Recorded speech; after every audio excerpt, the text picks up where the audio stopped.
نشوف الأخ شو بعد. أجل كلام عيسى المسيح حينما قال سوف يأتي نبي من بعد اسمه أحمد، أليس كلامه باقي كما تقول تحدث عن الإسلام أيضا، لماذا تنكرون طالما كلامه باقي؟ كلام الإله هو الإنجيل، أكيد باقي إلى أبد الآبدين.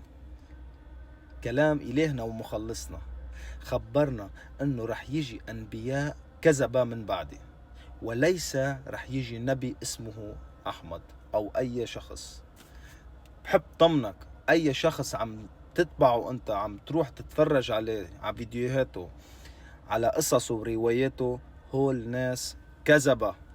صدقني، إذا حابب يكون عندك خلاص وطريق الحق والحياة، بدك تتبع الرب يسوع المسيح كرمال تخلص حالك من الهلاك، كرمال تخلص حالك من المنافقين اللي حواليك.